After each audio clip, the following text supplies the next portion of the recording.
الرحیم جس اللہ عنا سیدنا محمد ما ہوا اہلو صلی اللہ علیہ وآلہ وسلم۔ پیارے بچوں، آج میں آپ کو بتاؤں گا درود پاک کی برکت، کہ درود پاک کی کتنی برکات ہیں۔ ایک جگہ پر ایک مسلمان رہتا تھا، اور اس مسلمان کے گھر کے ساتھ والا جو گھر تھا وہ ایک یہودی کا تھا۔ تو جو مسلمان تھا نا، اس کی ایک عادت تھی۔ وہ کیا عادت تھی؟ وہ ہر تھوڑی دیر کے بعد یہ کہتا تھا، یہ جملہ کہتا تھا کہ جو بندہ بھی درود پاک پڑھتا ہے، درود پاک پڑھنے کی برکت سے اللہ تعالیٰ اس کی دعا کو قبول بھی کرتے ہیں، اور اس کی حاجت بھی، یعنی اس کی جو ضرورت ہوتی ہے وہ بھی اللہ تعالیٰ پوری کر دیتے ہیں۔ یہ اس کی عادت تھی، بار بار یہ وہ الفاظ کہتا رہتا تھا۔ تو اب جو وہ یہودی تھا نا، اس سے یہ بات اچھی نہیں لگتی تھی، کیونکہ مسلمان نہیں تھا۔ وہ بار بار اس بات کو سوچتا تھا، یار میں کیا کروں، کوئی ایسا کام کروں کہ اس کی عادت چھوڑ جائے۔ اس نے ایک سازش سوچی کہ ایک جگہ گیا سنیارے کے پاس، اور اسے سے جا کے کہا کہ آپ جو ہے نا ایک انگوٹھی بنا کر دو مجھے، اور ایسی انگوٹھی بنا کر دینی ہے جو آج تک آپ نے کسی کو بنا کے نہ دی ہو۔ تو خیر اس نے کیا کیا، اس نے انگوٹھی بنا کر دے دی۔ اب وہ آیا اور آ کر نہ اس مسلمان کو دے دی۔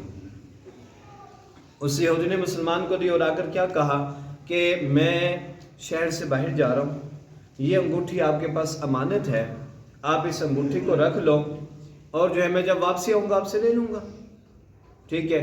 اب جو ہے مسلمان نے کیا کہ انگوٹھی لی، اسے رکھ دی۔ یہودی جو ہے کیونکہ اس نے سازش چلنی تھی۔ اب رات ہوئی، رات کو جو ہے نا یہودی، کیونکہ ہمسایہ تھا، اس کے گھر پر پہنچا، چھت سے اس کے گھر پر پہنچا، اور جہاں پر اس نے انگوٹھی رکھی تھی تلاش کرنے لگا۔ جہاں پر اس نے انگوٹھی رکھی تھی اس کو انگوٹھی مل گئی، اس نے انگوٹھی اٹھائی اور جیب میں ڈالی، اور صبح کا وقت جب ہوا، وہ جو ہے نا کشتی میں بیٹھا اور دریا کے بالکل درمیان میں پہنچا نا، تو اس نے کیا کیا کہ اس انگوٹھی کو نا گرا دیا۔ اس نے ایسی جگہ گرایا جہاں پر بہت زیادہ گہرائی تھی کہ وہاں سے مل ہی نہ سکے۔ اب کیا ہوا، وہ اپنے کام سے واپسی آیا اور آ کر مسلمان کے پاس پہنچ گیا۔ تو اسے جا کر کہا کہ مجھے جو ہے نا انگوٹھی چاہیے۔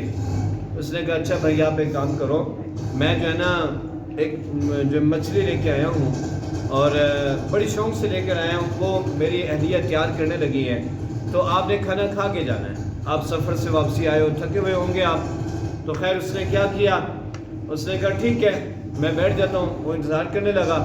اب ہوا کیا بیٹا کہ اس کی اہلیہ جو ہے نا اس مچھلی کو کاٹنے لگی۔ اب اس نے کاٹا تو کیا دیکھا کہ اس کے اندر سے انگوٹھی نکلی، اور اس نے فوری اپنے خامد کو بلایا، اس سے کہا کہ یہ دیکھو مجھے انگوٹھی ملی ہے، اور یہ مجھے انگوٹھی ویسی لگ رہی ہے جیسے جو ہے یہودی ہمارا ہمسایہ جو ہے اس نے ہمیں دی تھی، ویسی انگوٹھی لگ رہی ہے۔ تو اس نے کہا اچھا، تو اس نے وہ انگوٹھی لی اور آ کر جو ہے نا یہودی کے پاس پہنچا۔ یہودی نے سب سے پہلے یہ کہا کہ مجھے انگوٹھی چاہیے جو میں نے آپ کے پاس رکھوائی تھی، کھانا تو ہم کھا لیں گے لیکن مجھے پہلے انگوٹھی چاہیے۔ اس نے کہا اچھا بھائی یہ انگوٹھی لے لو، کیونکہ اس کے ہاتھ میں تھی۔ اس نے انگوٹھی اس کو پکڑا دی، تو وہ کہنے لگا یہ انگوٹھی کہاں سے آئی؟ حیران رہ گیا، وہ یہودی تھا نا، وہ پریشان ہو گیا کہ یہ انگوٹھی کہاں سے آئی؟ کہنے لگا اس نے پوچھا یہودی نے، یہودی کہتا ہے کہ آپ نے کہاں سے اٹھائی؟ کیا جس جگہ آپ نے رکھی تھی وہیں سے آپ اٹھا کے لے کے آئے ہو؟ تو مسلمان کہتا ہے نہیں، میں وہاں سے تو نہیں لے کے آیا ہوں، میں تو جو ہے مچھلی لے کے آیا تھا، اور جو ہے میری اہلیہ اس کو کاٹ رہی تھی، اس کی پیٹ میں سے نکلی انگوٹھی۔ تو وہ جو ہے یہودی جو ہے دیکھ کر حیران رہ گیا، بہت زیادہ حیران ہو گیا، کہتا ہے کہ ایسے کیسے ہو سکتا ہے؟ وہ کہنے لگا میں نے آپ سے کہا تھا نا کہ درود پاک سے دعا بھی قبول ہوتی ہے، حاجت بھی، جو بھی ضرورت ہوتی ہے وہ بھی پوری ہو جاتی ہے۔ تو دیکھو اللہ تعالیٰ نے میری دعا بھی قبول کی ہے، آپ کی امانت جو ہے اس میں خیانت بھی نہیں ہوئی، میں نے آپ کو انگوٹھی بھی دے دی ہے، اور ساتھ میں جو ہے میری دعا بھی قبول ہو گئی ہے۔ اور جو ہے وہ یہودی حیران رہ گیا، اور وہ یہودی کیا کہتا ہے، وہ کہتا ہے کہ میں اب آپ کو جانا ایک واقعہ سناتا ہوں کہ میں نے ایک سازش چلی تھی آپ کے ساتھ۔ وہ کیا سازش تھی کہ میں نے یہ جو انگوٹھی پورا واقعہ اس نے سنایا فلاں جگہ پھینکی اور میں چلا گیا واپسی آپ کے پاس آیا ہوں تو میں نے سوچا کہ آپ کے پاس تو نہیں ہوگی لیکن آپ بالکل ٹھیک کہتے ہو.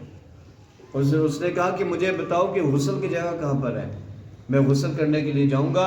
اور واپسی آیا غسل کر کے اور اس نے کلمہ شہادت پڑھ لیا, اشہد ان لا الہ الا اللہ وحدہ لا شریک لہ واشہد ان محمدا عبدہ ورسولہ. تو دیکھو پیارے بچوں کہ ایک آدمی بار بار اس بات کو کہہ رہے کہ درود شریف پڑھنے کی برکت سے دعائیں بھی قبول ہوتی ہیں, حاجت بھی پوری ہوتی ہے, تو اس نے سچ کہا نا بیٹے. تو پیارے بچوں اگر ہم بھی درود پاک زیادہ سے زیادہ پڑھیں گے تو اللہ تعالی ہماری بھی ہر حاجت کو, ہر دعا کو قبول فرمائے گا. بلکہ حدیث مبارکہ میں آئے کہ جو بندہ درود شریف پڑھ کر جو بھی دعا مانگتا ہے اس کی دعا قبول ہوتی ہے. تو پیارے بچوں آپ بھی جتنا ہو سکے درود پاک پڑھیں گے. اللہ تعالی ہم سب کو ان باتوں پر عمل کرنے کی توفیق عطا فرمائے. وآخر دعوانا الحمدللہ رب العالمین.